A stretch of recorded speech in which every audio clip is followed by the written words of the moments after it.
Good evening friends. आज ही class में हम चरक सूत्र स्थान का 15 नंबर का चैप्टर शुरू करने वाले हैं। चैप्टर काफी छोटा है, तो इसी क्लास में मतलब एक ही लेक्चर में हम इसको कंप्लीट कर लेंगे। नाम है उपकल्पनीय अध्याय, पंचदशो अध्याय, 15 नंबर का चैप्टर है उपकल्पनीय अध्याय। यानी इसके पहले हमने क्या पढ़ा था? स्नेहन पढ़ा, स्वेदन पढ़ा। अब हम क्या पढ़ने वाले हैं? कल्पनाएं पढ़ने वाले हैं कि वमन विरेचन की आपको कल्पना कैसे करना चाहिए, प्रोसेस कैसे करना चाहिए, वो पढ़ने वाले हैं। तो यहाँ पे सबसे पहले संभार संग्रह के बारे में बताया है। संभार मतलब होता है सामग्री। तो कोई भी वैद्य चिकित्सा करने से पहले जितनी आवश्यक सामग्रियां होती हैं उनको इकट्ठा कर ले। क्यों? क्योंकि क्या होगा, जैसे वमन या विरेचन आपको कराना है, उसकी औषधि आपके पास है, पर उनको उपद्रव को शांत करने वाली औषधि आपके पास नहीं है, और उस समय पे अगर कोई कॉम्प्लिकेशन होता है तो आप मार्केट से कोई भी दवाई मंगाएंगे तो समय लग सकता है। इस कारण से सभी सामग्रियों को एकत्रित कर लेना चाहिए। और बाकी यहाँ से कोई ऐसा एग्जाम ओरिएंटेड क्वेश्चन नहीं बनता है, तो इसको छोड़ के पेज नंबर 308 पर आ जाइए, वहां से एग्जाम में क्वेश्चन पूछेगा। Page number 308।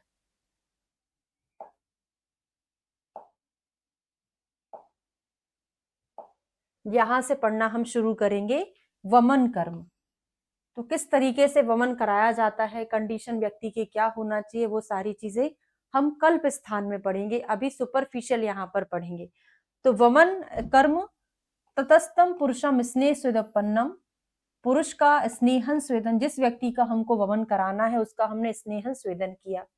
ठीक है, स्नेह स्वेदन का मीनिंग वही आपने जो 7 दिन का, 5 दिन का या 3 दिन का जो स्नेह पान कराया वो, और विश्राम काल में जो है 1 दिन का जो स्नेहन बाह अभ्यंग और स्वेदन जो आपने कराया है विश्राम काल और वमन के दिन, उसकी हम इससे समझेंगे, है ना। तो स्नेहन स्वेदन आपने कराया। सुखोषितम सुप्रजीर्ण भक्तम, ये बहुत इंपॉर्टेंट टर्म है। सुखोषितम का मतलब होता है कि व्यक्ति की रात की निद्रा अच्छे से हो चुकी है ना। और सुप्रजीर्ण भक्तम का मतलब होता है कि उसने जो भोजन रात में लिया था सुबह वो अच्छे से पच गया है। तो 2 टर्म आपको बस इस श्लोक से याद करनी थी। तो जिसका पहले का खाया हुआ अन्न अच्छी प्रकार से पच जाए वो होता है सुप्रजीर्ण भक्ता, और सुखपूर्वक रात्रि में शयन कर चुका है उसका मीनिंग होता है सुखुष्टम। तो ऐसे व्यक्ति को वमन के दिन वही अभ्यंग स्वेदन करा के आकंठ या वागुपान, इक्षुपान जो भी कराना है, कराने के बाद आपको मधुक, मधुक, सेंधव, फाणित, मदन फल आदि के कषाय की मात्रा का पान कराना चाहिए। यहाँ पे बहुत सुपरफिशियल लिखा है। जब मैं आपको चरक कल्प स्थान का पहला चैप्टर पढ़ाऊंगी वहां पे पूरा डिटेल पढ़ाऊंगी कि वमन के लिए क्या कंडीशन होना चाहिए, ठीक है, और किस कंडीशन में वमन सम्यक रूप से होता है। कोई भी चीज अगर आपको देना है कितनी क्वांटिटी में आप देंगे, हर एक व्यक्ति की क्वांटिटी अलग अलग होती, वो सारी चीजें वहां पढ़ेंगे। यहाँ पे जितना है केवल उतना ही हमको पढ़ना है, ठीक है। अगले पेज पर चलेंगे। वमन औषध पीने का समय कितना है? प्रातः काल है। ये हमको कैसे पता चला? यहाँ पे जो सुखोषितम दिया है उसका मीनिंग हमको यही समझना चाहिए कि रात्रि का अच्छे से शयन कर चुका है, सुबह अच्छे से नींद लेके उठा हुआ है, इसका मतलब सुबह यानी प्रातः काल वमन कराना चाहिए। अब मदन फल कषाय की मात्रा कितनी होना चाहिए? यहाँ पे वही लिखा है कि प्रति पुरुष अलग अलग सबकी मात्रा होती है ना। जैसे हम अगर देखें अंतरनख मुष्टि इसकी मात्रा बताई जाती है, तो अंतरनख मुष्टि किसकी? अंतरनख मुष्टि जिस पेशेंट को हमको वमन कराना है उसके हाथ से उसको नापना है। तो अंतरनख मुष्टि हर एक व्यक्ति की अलग अलग होती है। तो प्रति पुरुषम अपेक्षितम व्यानि भवंती, प्रत्येक पुरुष के लिए औषधियों की मात्रा प्रमाण प्रत्येक पुरुष के बल और कुष्ठ के आधार पर अलग अलग होती है, तो इस हिसाब से उनको देना चाहिए। अब यहां से क्वेश्चन बनता है। तो पहला हमने जो पढ़ा सुखोष्टम सुप्रजीर्ण भक्तम, वो अंडरलाइन करना है, याद रखना है। सेकंड क्वेश्चन यहां से बनेगा वमन कर्म की मुख्य विधि क्या होना चाहिए? आपने वमन औषधि पिलाई। अब वमन औषधि पिलाने के बाद आपको कितनी प्रतीक्षा करना है? 1 मुहूर्त की प्रतीक्षा करना है वेगों को आने के लिए, उसके बाद ही आप वमनोपग पिलाएंगे। ठीक है। तो पीतवंतम तु खलवेनम मुहूर्तम अनुकांक्षित। क्वेश्चन ये बनता है कि अगर पेशेंट को आप वमन करा रहे हैं तो वामक औषधि पिलाने के बाद कितनी देर तक प्रतीक्षा करना है? 1 मुहूर्त तक प्रतीक्षा करना है। अब उसमें 4 चीजें घटित होंगी। व्यक्ति वमन टेबल पर बैठा हुआ, चेयर पर बैठा हुआ है ना, वमन चेयर पर बैठा हुआ है। उसमें ऐसी कौन सी 4 चीजें घटित होंगी जिससे आप अंदाजा लगाएंगे कि उसकी बॉडी में ये घटना चल रही है? तो सबसे पहला स्वेद प्रादुर्भाव। व्यक्ति के माथे पर पसीना दिखेगा, बॉडी पे पसीना दिखेगा। तो उससे आपको क्या समझना चाहिए कि उसके अंदर दोष क्या हो रहे हैं? विलयन हो रहे हैं, प्रविलायन, यानी दोष घुल रहे हैं। क्वेश्चन ये पूछा गया है बहुत बार। अगर इस चैप्टर से क्वेश्चन आता है तो यही क्वेश्चन आते हैं कि अगर व्यक्ति के माथे पर, शरीर पर पसीना है, मतलब शरीर के अंदर क्या घटनाक्रम चल रहा है? दोषों का विलयन हो रहा है। ठीक है, अभी मैं कोड बनाकर याद कराऊंगी। दूसरा है लोमहर्ष। व्यक्ति के रोंगटे खड़े हो रहे हैं। इसका मतलब क्या समझना है आपको? कि दोष अपने स्थान से चल रहे हैं। अभी तो केवल विलयन हो रहा था, अब दोष विलयन होने के बाद चलने के लिए उन्मुख हो रहे हैं, है ना। तो दोष स्थानेभ्यः प्रचलिता।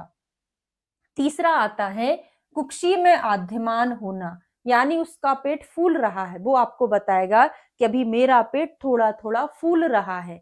तो आप क्या समझेंगे? अब सारे दोष कुक्षी में आ गए हैं। तो कुक्षी अनुगतम, सारे दोष कहाँ आ गए हैं? कुक्षी में आ गए हैं। फिर बोलेगा कि मुझे ऐसा लग रहा है, जी मिचला रहा है, हृल्लास टाइप का लगेगा, सलाइवेशन होगा। तो हिल्लास आस श्रवणम, इससे आप क्या समझेंगे कि दोष अब ऊर्ध्वमुखी हो गए हैं, है ना। तो ये चीजें आपको समझ में आता है कि कुक्षी में आद्यमान यानी कुक्षी में आ गए हैं, हृल्लास होना यानी दोष ऊर्ध्वमुखी हो गया है। भूलता क्या है?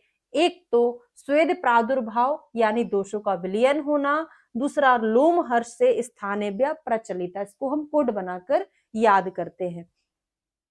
अगर किसी व्यक्ति को आप बोल दो कि आपको एक विलयन बनाना है, एक सॉल्यूशन बनाना है, 10 मंजिल ऊपर जाके बनाना है और बाल्टी से पानी ले जाना है, तो सोचकर ही पसीना आ जाएगा, काम करने तो दूर की बात है ना।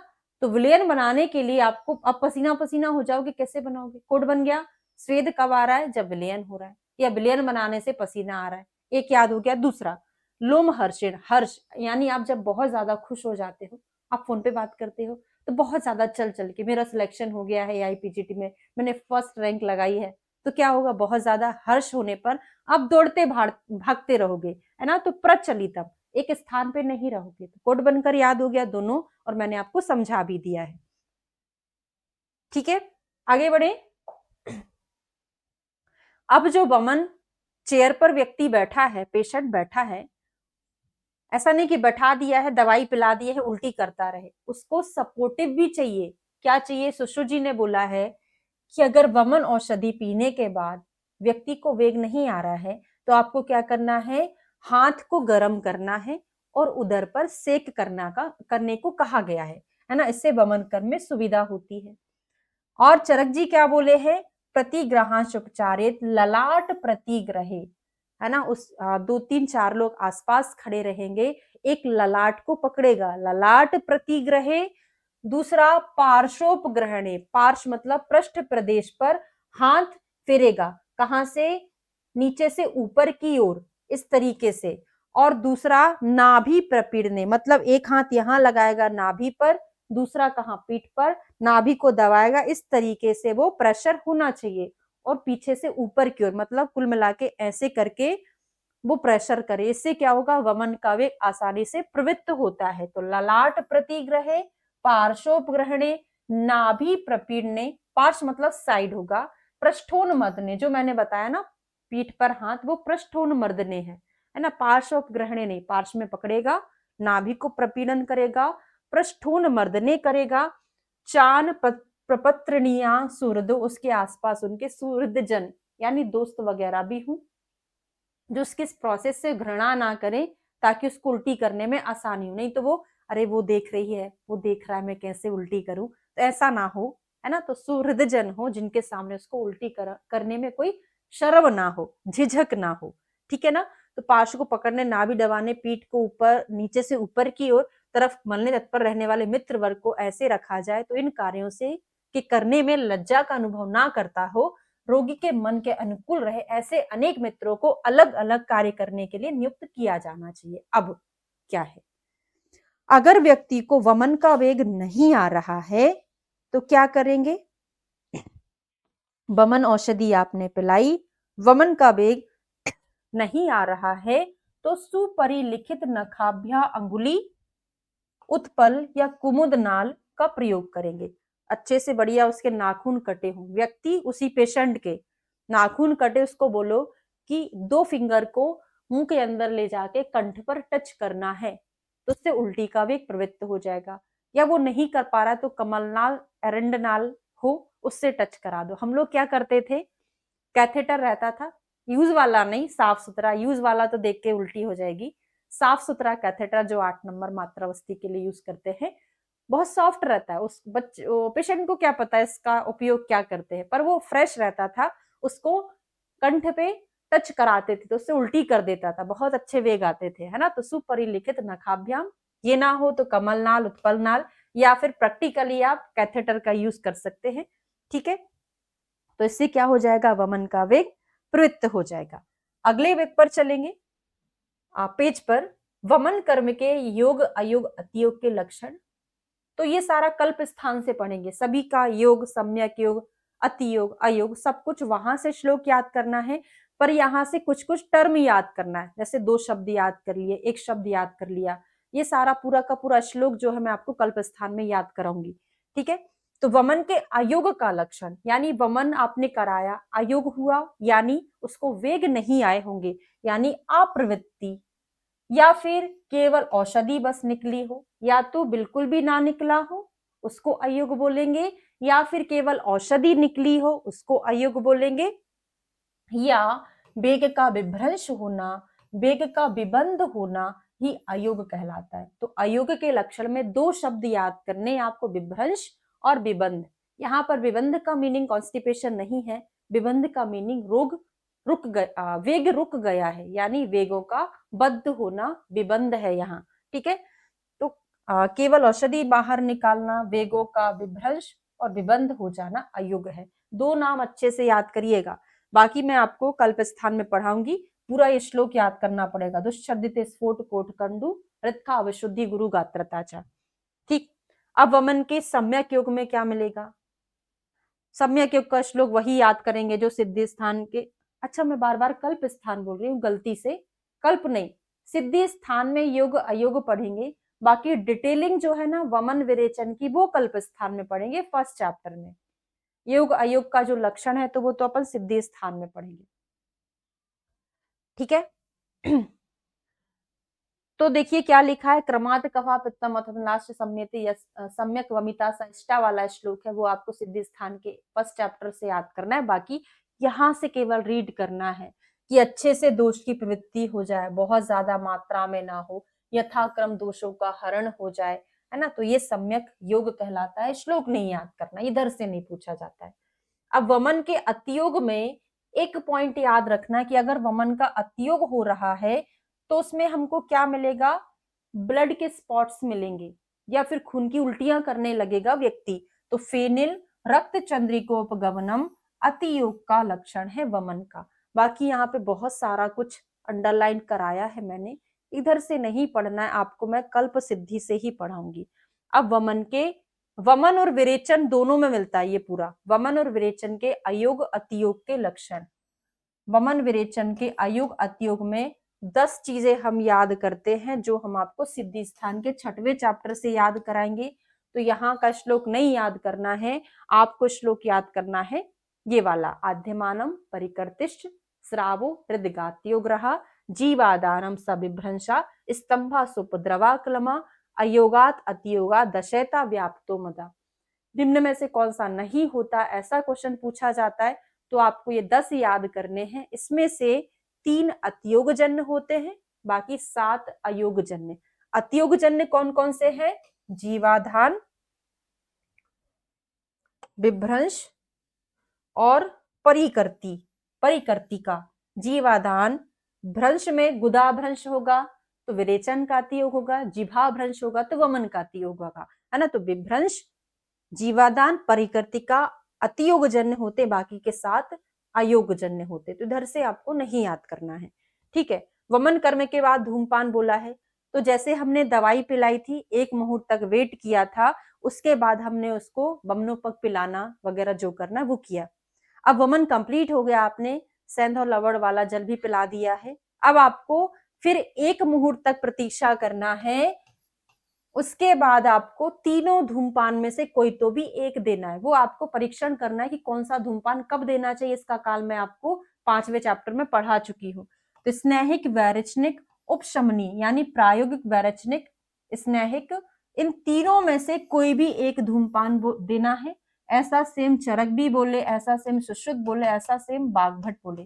तो तीनों आचार्य ने बोला है कि वमन के बाद 1 मुहूर्त के बाद में आपको तीनों में से कोई तो भी एक धूमपान कराना चाहिए, रोगी की कंडीशन के हिसाब से, ठीक है। वमन के बाद क्या करेंगे, हाथ पैर धुलवाना है, निवात गृह में बैठाकर उसको बताना है क्या करना है क्या नहीं करना। तो एग्जाम में तो कोई क्वेश्चन नहीं बनेगा। अब संसर्जन क्रम, ये भी आपको सिद्धि स्थान के फर्स्ट चैप्टर में पढ़ाऊंगी पूरा डिटेल में कि किस कंडीशन में संसर्जन क्रम करेंगे, कौन सी शुद्धि होगी तो कौन सा संसर्जन क्रम करेंगे, पहला।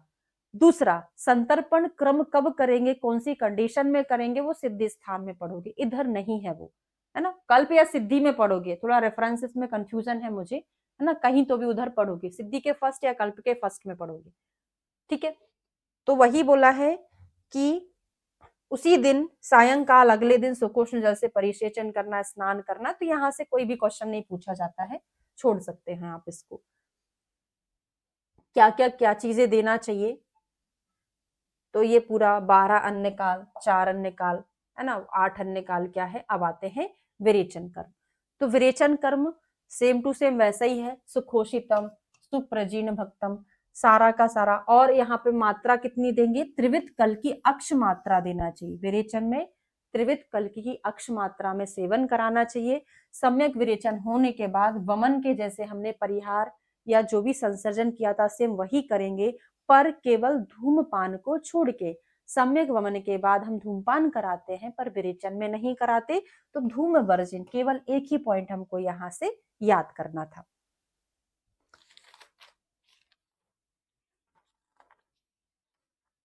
विरेचन कंप्लीट हो गया है। अब आते हैं अगले श्लोक, 21 नंबर का श्लोक है। दरिद्रों के लिए पंचकर्मा विधि।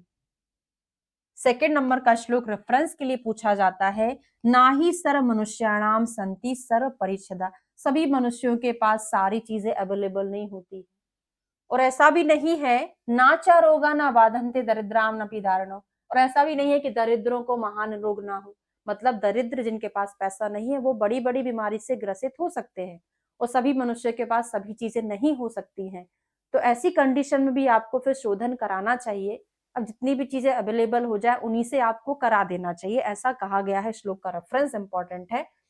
संशोधन से लाभ, फिर यहाँ से रेफरेंस बनता है किस चैप्टर का है, तो हमने कौन सा उपकल्पनीय अध्याय में संशोधन यानी वमन विरेचन के बारे में पढ़ा, वहीं पर हमने संशोधन से लाभ पढ़ा। क्या है, मलापहम रोगहरम बल वर्ण प्रसादनम, यानी बल और वर्ण का प्रसादन करता है। बल वर्ण सुखायुषा कहाँ पढ़े थे, मात्रा पूर्वक आहार में पढ़े थे, शुद्ध रक्त में पढ़े थे। बलम वर्णश्च वर्धते, युक्ति पूर्वक आहार में आपने पढ़ा था। और बल वर्ण प्रसादनम संशोधन से लाभ में आप पढ़ रहे हैं। तो जो सिमिलैरिटी है आपको लिखते चलना है। पीत्वा संशोधनम सम्यकुषा युज्यते चिरम, तो मलापरम रोगहरम वर्णहर प्रसादनम किसके लिए आया है, संशोधन से लाभ में आया है। तो इस तरीके से चैप्टर बहुत छोटा था हमारा, कंप्लीट हो गया है 15वां चैप्टर। अगली क्लास में आपको षोडशो अध्याय 16वां चैप्टर चिकित्सा प्रवृत्ति पढ़ाने वाली हूँ। काफी इंपॉर्टेंट चैप्टर है। थैंक यू सो मच, मिलते हैं नेक्स्ट क्लास में। वीडियो अगर अच्छा लगा तो लाइक, शेयर और सब्सक्राइब जरूर करें। Thank you.